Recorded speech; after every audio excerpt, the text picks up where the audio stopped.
Et vous utilisez quoi comme site pour répertorier vos lectures?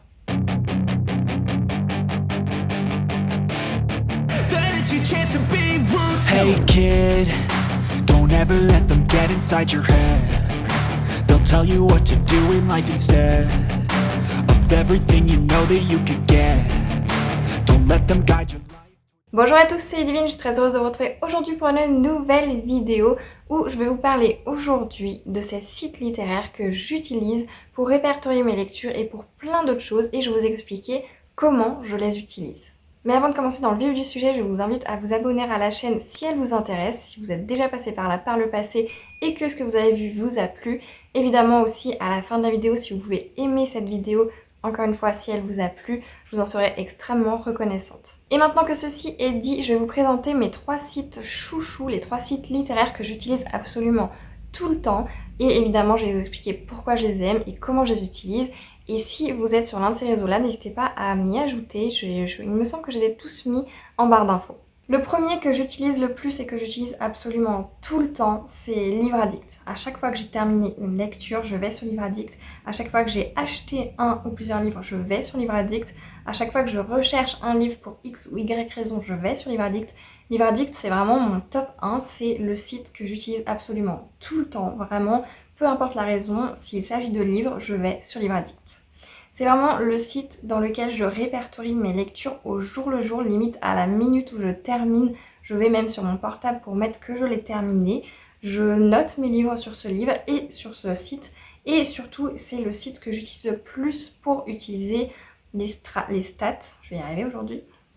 Et ces stats, c'est tout simplement combien j'ai lu de livres par mois et donc de fil en aiguille, combien j'ai lu de livres par an. Vous pouvez aussi voir le nombre de pages lues. Donc c'est vraiment super utile comme site pour tout ce qui est des statistiques. C'est un peu comme ça, c'est grâce à ce site d'ailleurs que j'ai pu créer mon carnet de lecture à moi, que je fais moi en papier, sur papier. C'est vraiment ce site de référence pour moi au niveau site littéraire. J'utilise aussi beaucoup Livre Addict pour tout ce qui est gestion de ma palle. J'ai que les dernières années, je dirais les 7-8 dernières années, peut-être 10 dernières années, qui sont dessus. J'ai des livres effectivement qui sont plus vieux que ça dans ma palle. Et non, le plus vieux ça doit être 10 ans, donc voilà, on doit être dans ces eaux-là. Mais les tout premiers livres de ma palle ne sont absolument pas inscrits sur Livre Addict. Il y a à peu près une centaine de livres de différence entre mon carnet de lecture, moi que j'ai compté ma palle dans ma bibliothèque, et la palle sur Livre Addict.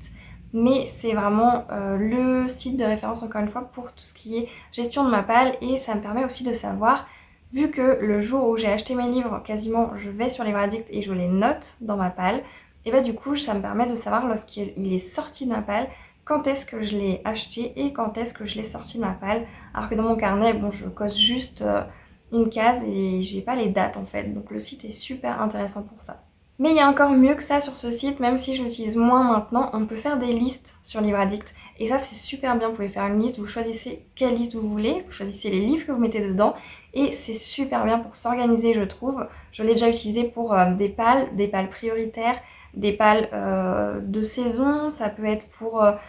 vous avez envie de répertorier tous les livres sur un même thème, vraiment c'est super bien ces listes. Elles peuvent être publiques, mais il me semble aussi qu'elles peuvent être privées. Donc voilà, si on n'est toujours pas sur Livre Addict et que vous adorez ce genre de choses, je vous invite vivement à aller dessus. J'utilise aussi Livre Addict pour tout ce qui est connaître mon avancement dans la lecture. Effectivement, sur Livre Addict, vous pouvez, une fois que vous avez mis votre livre dans les lectures en cours, vous avez juste à rentrer le nombre de pages que vous avez déjà lues et automatiquement vous avez un pourcentage qui s'affiche, 20%, 30%, 50%, peu importe où vous en êtes, mais ça je trouve ça super bien. J'aime bien avoir ce visu sur mon avancée, ma lecture, et pas seulement quand vous avez le livre vraiment devant vous, devant vos yeux, vous savez à peu près que vous êtes à la moitié, mais là je trouve que c'est encore plus parlant, donc j'aime beaucoup ça. Et je l'utilise aussi pour noter mes livres, c'est l'un des premiers sites en fait qui m'a incité à noter mes livres, parce qu'avant je ne notais pas les livres, et donc là on note sur 20, tout simplement. Bon, je vous cache pas que vous pouvez aussi stalker les lectures des autres, puisque vous avez possibilité de voir tous les autres membres, les lectures qu'ils ont lues. Vous pouvez aussi ajouter d'autres membres en amis et à partir de là voir leurs notes, leurs avis. Et si vous avez un blog, ça peut être intéressant parce que sur la fiche du livre, vous pouvez partager votre chronique littéraire via un blog. Donc ça peut être intéressant pour beaucoup d'entre vous si vous avez un blog. Le deuxième, je l'utilise également pour noter chaque lecture terminée, mais très honnêtement, c'est vraiment juste parce que c'est un automatisme en fait. Je fais sur Livre Addict, je fais sur Booknode, et ensuite je fais sur le troisième, mais en seconde position, c'est donc bien Booknode que j'utilise le plus. Donc je mets un peu toutes mes lectures, mais surtout je l'utilise pour tout ce qui est sorties littéraires. Ce site c'est génial, il note toutes les sorties littéraires du mois et sur toute l'année en fait vous avez tous les mois, vous pouvez retrouver les sorties des mois. Vous avez aussi les mois en avance, si ils ont déjà des sorties de noter, c'est les inscrits et ça c'est super bien je trouve. Moi j'adore regarder les nouveautés, même si c'est pas pour les acheter, pour les chercher, je sais pas, tous les mois je regarde cette fiche. Et je trouve ça génial. En plus c'est trop bien parce que vous avez vraiment tous les genres confondus au même endroit. Toutes les sorties sont vraiment indiquées par jour de sortie. Donc vous commencez par exemple en décembre à 1er décembre et vous terminez au 31 décembre. Et c'est super bien parce que vous avez de la romance à côté de la fantasy. Voilà, c'est vraiment noté par jour de sortie et non par genre. Vous avez également la possibilité sur le site de voir les meilleures ventes des livres en cours. Vous avez même un classement, il y a des places qui sont gagnées. Vous avez aussi noté si le livre a perdu une place, combien de places dans la semaine, est-ce qu'il est plus vendu, moins vendu. Enfin, c'est super intelligent je trouve comme concept et je trouve que c'est assez parlant de voir qu'est-ce que les gens achètent plutôt le plus. Vous pouvez également voir les prix littéraires ou encore le top 1000 spécial Booknode. Booknode a inscrit un top avec toutes les lectures donc de ses utilisateurs les plus lus et en fonction de ça, ou peut-être des notes, je ne sais plus, en tout cas en fonction de ses utilisateurs, Booknode a pu créer cette liste de livres et ça pourrait être une idée de vidéo de lire les 10 premiers livres comme ça qui sont sur cette liste, mais à mon avis il y aura Harry Potter et vu que j'ai pas envie de le lire, bon, l'idée est vite arrêtée. Et évidemment vous avez toutes les autres options qui sont en général sur un site littéraire, voilà, je ne vais pas toutes vous les présenter. Et le troisième, même chose par automatisme, je note toutes mes nouvelles lectures terminées et du coup voilà, comme je le fais sur les autres, je le fais sur celui-ci aussi en même temps. Mais je ne l'utilise pas que pour ça, celui-ci je l'utilise surtout pour suivre mon challenge lecture puisqu'il s'agit de Goodreads. En début d'année, le 1er janvier, vous choisissez combien de livres vous voulez lire dans l'année. Donc là vous choisissez en fonction de ce que vous avez envie, est-ce que vous avez envie de vous challenger, est-ce qu'au contraire vous avez envie de faire réaliste en fonction de ce que vous lisez habituellement. Peu importe, vous choisissez un nombre de lectures. Et c'est trop bien parce que là, encore une fois, vous avez un visu, vous avez une petite barre qui à chaque nouvelle lecture terminée que vous inscrivez sur le site, et bien cette barre évolue et vous voyez votre avancée dans le challenge et ça j'aime beaucoup. Donc moi qui aime beaucoup suivre mes lectures, c'est vraiment pour moi le site parfait pour suivre le challenge lecture de l'année, donc en fonction du nombre de livres lus que vous voulez lire à la fin de l'année plutôt. Et bien celui-ci il est super bien parce que vous voyez votre évolution à chaque nouveau livre lu, hop la barre augmente et ça vous le note comme ça, vous n'avez pas à vous cocher, etc. C'est vraiment automatique. Dès que vous avez lu un livre, que vous avez rentré la date de lecture, hop, c'est fait, le livre est inscrit et il est parmi les livres lus du challenge. Attention toutefois, ce site n'est pas en français. Les deux précédents, Livre Addict et Booknode, sont des sites français, mais Goodreads, tout est en anglais. Attention par contre, quand je dis tout est en anglais, les livres, vous les cherchez en fonction soit des titres, soit des ISBN. Personnellement je préfère chercher avec les ISBN, parfois avec les titres je me perdais, ça me mettait plusieurs fiches de lecture, voilà. Avec les ISBN au moins vous avez directement le bon livre et c'est beaucoup plus simple, comme en librairie finalement.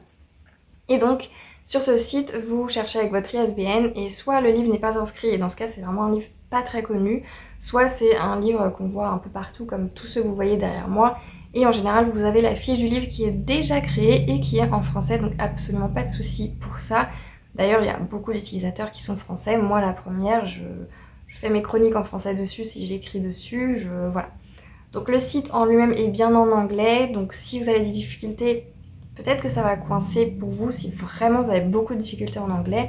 Si vous vous en sortez un petit peu, vous avez juste à faire Google Traduction et voilà, c'est le seul problème, c'est qu'il est en anglais et ça peut être une barrière, mais je le trouve hyper intéressant parce que chaque mois vous avez aussi, donc moi c'est sur les mails que je le reçois, mais aussi sur le site en lui-même, vous avez bien